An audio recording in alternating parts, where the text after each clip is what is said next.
Saya terima kasih sekali ada Mbak Yani dari Kampung Percik, ada juga Mbak Agnesela dari SPP kita tadi, Mbak Sukma dari Mapala Mitapasa IAIN, ada Jessica juga nih, kayaknya saya kenal Jessica Taradini, orang Solo, dan Mas Munep ya, Mas Munep juga mengikuti ini, terima kasih sekali. Yang jelas, saya dari tahun 2015 itu, atau mungkin sebelumnya 2014 itu ketemu sama Mas Gibran, jadi punya latar belakang pernah melihat negara Jerman itu seperti apa, terus kembali ke sini akhirnya bingung ya, karena negara dengan teknologi kayak Jerman aja, Jerman itu kan terkenalnya teknologinya ya, ada mesin, ada robot, tapi kok ternyata konservasi lingkungannya luar biasa sekali gitu. Sedangkan kita masih dibilang belum kelihatannya, pembangunannya masih seputar ekonomi mengentaskan kemiskinan dan seterusnya. Nah inilah jadinya kami mencoba berkontribusi untuk menggali lagi lah lebih dalam. Kita punya kekayaan alam yang luar biasa, ayo kita kelola dengan lebih baik lagi. Mungkin pengantarnya gitu Mbak Feby. Oke. Jadi ada keinginan untuk mencari tahu lebih dalam gitu ya tentang alam juga ya, tentang Iya. kelestarian, konservasi dan sebagainya. Oke. Eh, Teman-teman, kita akan diskusi dalam bentuk 3 sesi. Jadi, seperti biasa, kita akan mendengarkan Mas Kris ngobrol dulu tentang sesi yang pertamanya, tentang komunitas tanam untuk kehidupannya sendiri selama 30 menit. Jika di tengah-tengah penjelasan ada pertanyaan, boleh langsung disampaikan di grup chatnya aja, nanti akan disortir sama Vini selaku tim Teras Kamala, nanti saya akan utarakan juga itu. Oke? Sip. Mas Kris mau di-share aja? Oh boleh. Ini Sesuatu Mas yang Kris pas di-share. ini juga. Sesi pertama kita pengen tahu sih kenapa harus melestarikan air gitu bersama-sama. Dan ya mungkin bisa dibilang latar belakangnya lah kenapa ada TUK ini gitu. Ya, sudah ya, teman-teman bisa melihat semua share-nya. Bisa ya? Ya. Oke, saya mulai. Jadi tadi komunitas TUK itu singkatannya yang ada di bawah itu, tanam untuk kehidupan. Tapi memang dalam bahasa Jawa itu TUK itu artinya mata air gitu ya. Jadi memang kami komunitas yang bergerak di konservasi mata air khususnya di Jawa Tengah. Gitu. Di sini saya ada cantumkan beberapa gambar highlight ya. Jadi kami memperingati Hari Air Sedunia bersama teman-teman Karang Taruna di sini. Ada juga giat penanaman pohon di gunung. Terus kami sendiri juga cantumkan di sini ada 17 goals ya di SDGs yang kita ketahui bersama.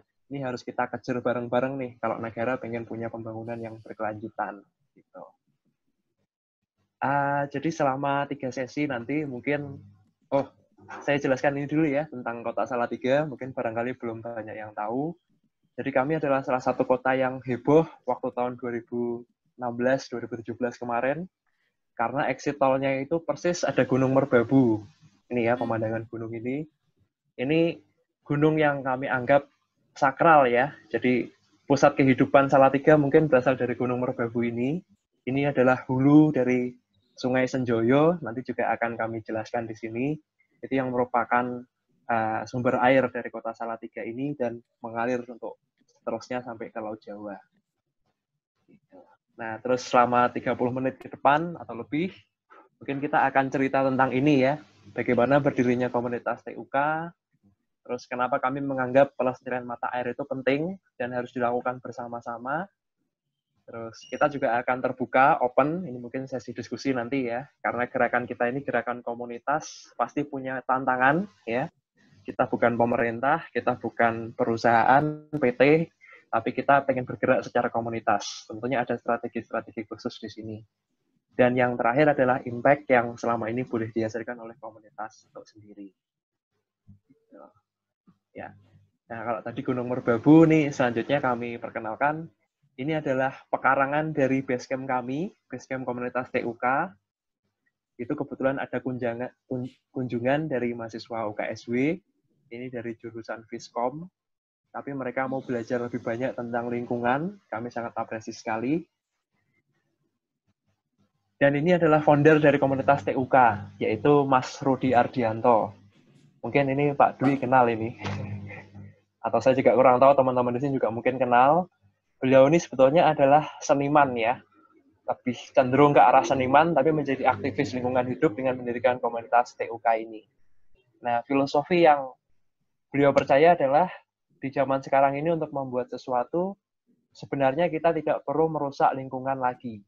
Gitu ya. Jadi, ini cukup masuk ke pikiran kami gitu ya. Oh, benar juga sih. Jadi ada banyak sekali pabrik yang ada di Indonesia sekarang, di sekitar-sekitar kita. Terus kenapa sih kita tidak mencoba untuk mengolah ya atau membuat sesuatu dari aktivitas-aktivitas kita selama ini. Jadi tidak perlu meniru mereka, mengeksploitasi alam dan seterusnya untuk bisa membuat sesuatu.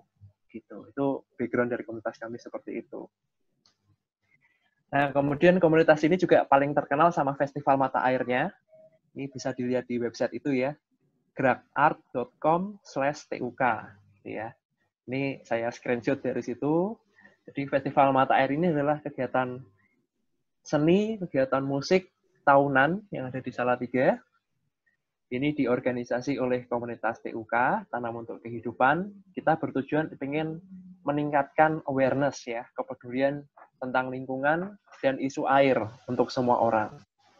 Nah, dalam perkembangannya, Festival Mata Air ini menjadi suatu platform internasional gitu ya. Jadi tidak hanya didatangi atau diminati oleh orang Indonesia aja, tapi juga banyak kolaborasi dengan teman-teman musik, teman-teman seni dari Australia terutama, dan mahasiswa pertukaran yang datang ke Salatiga untuk mengikuti tema-tema ini.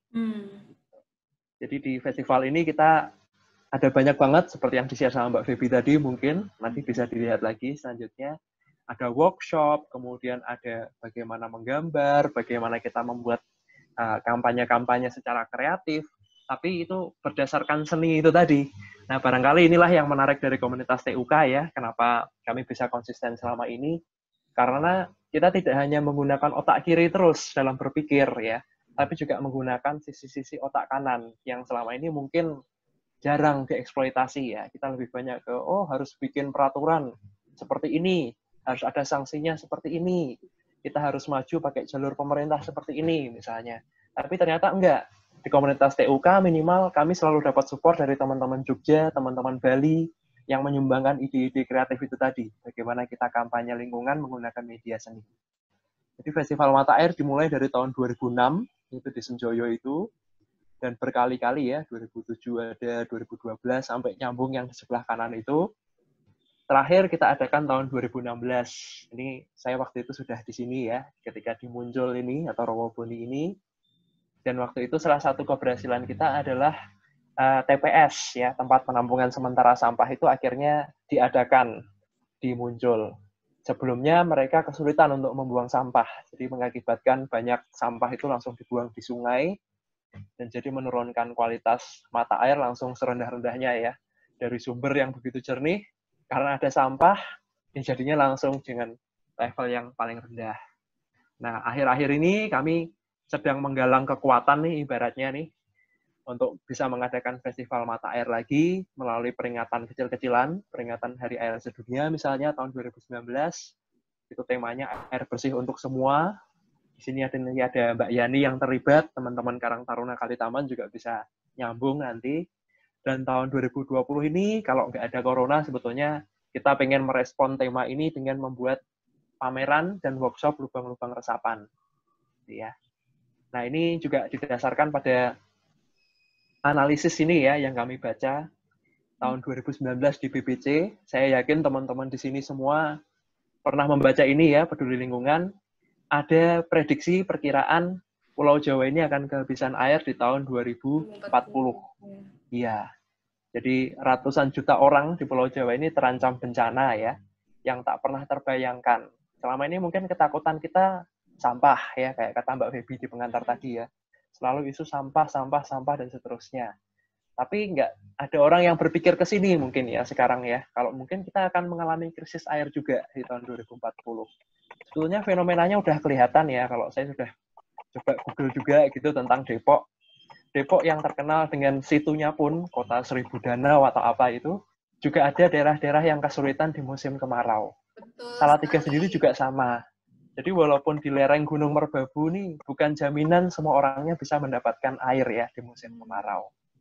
Gitu. Jadi ini juga menyambung tadi yang disampaikan sama Pak Dwi, memang perubahan iklim itu sedang terjadi ya. Dan itu salah satu wujud yang kita lihat, kesulitan air tadi itu. Nah, tapi memang ini harus kita lawan ya, perubahan iklim itu terjadi, tapi harus kita lawan memang. Dampaknya harus kita buat minim dengan cara apa? Pengambilan air secara besar-besaran ini harus kita kurangi ya. Bahkan kita sendiri juga harus mulai memanen air hujan.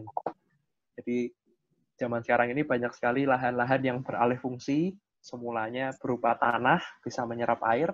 Sekarang kita membuat tanah itu pengangguran ya. Dia kehilangan pekerjaan menyerap air karena di atasnya ada bangunan. Ada jalan tol, ada perumahan. Ya itulah kebutuhan manusia, tapi kadang-kadang kompensasi kita untuk alam itu kurang di sini. Nah, jadi makanya seorang dari kami, Mas Buyung Mentari itu pernah membuat slogan yang cukup fenomenal ya. Jadi kita ada, mata air ada, itu untuk saling menjaga. Jadi rupa-rupanya kalau zaman sekarang ini, kita harus menjaga mata air ya. Kita nggak bisa hidup sendiri, terus mata air juga akan hidup sendiri, gitu nggak bisa. Karena fakta yang ada, debit mata air itu terus turun ya dari tahun ke tahun. Karena alih fungsi lahan tadi misalnya, terus ada gunung yang pohonnya gundul, nggak ditanami lagi, itu pohon nggak bisa menanam pohon dengan sendirinya, itu nggak bisa. Apalagi buat teman-teman yang sudah pernah ke gunung, pasti bisa melihat ya di sana ya. Anginnya luar biasa kenceng, cuacanya luar biasa ekstrim.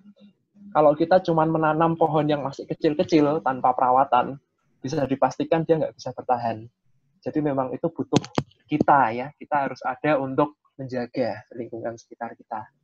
Nah, ini secara khusus adalah gambar yang dibuat sama USAID. Ini saya yakin juga di Depok ada kerjasama dengan USAID itu, UWOS Plus. Jadi memetakan kok bisa ada air di suatu kota itu karena alirannya bagaimana sih, hulunya dari mana gitu. Nah, jadi bagi kami memang betul hulunya adalah dari Gunung Merbabu ini ya. Kemudian teman-teman di daerah atas kota mungkin membuat sumur resapan.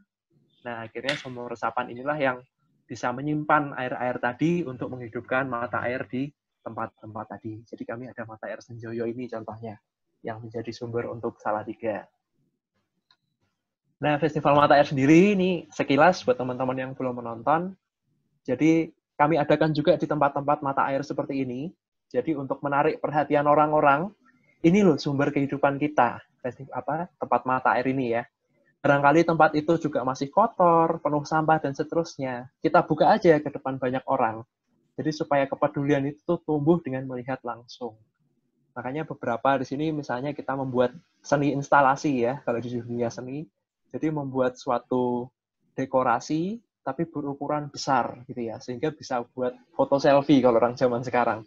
Nah ini sebetulnya mengandung message. Iya, mengandung message lingkungan juga. Kenapa sih kok senimannya membuat seni seperti ini gitu ya. Jadi ada pesan-pesan yang disampaikan melalui media seni ini. Nah ini barangkali suatu keunikan yang dimiliki oleh kegiatan komunitas ini. Gitu. Termasuk menanam air di Patemon, jadi gerakan membuat sumur resapan itu sudah ada di sekitar kawasan Senjoyo ini, dan akhirnya debit mata air di Senjoyo ini bisa naik 300 liter per detik itu dalam waktu 3 tahun. Ini luar biasa. Kemudian ada lagi ini yang terakhir, Festival Mata Air tahun 2016. Jadi kami juga melibatkan teman-teman art ya, art performer. Ini contohnya dia sedang memperagakan di sini menggunakan masker, terus kostumnya menggunakan kostum sampah yang betul-betul orang seni ya. Ini kalau di karnaval nih kayaknya saya belum pernah ketemu orang seperti ini. Jadi dia sengaja bikin tempel-tempelan dari mie instan, dari tas kresek, dari semua sampah-sampah.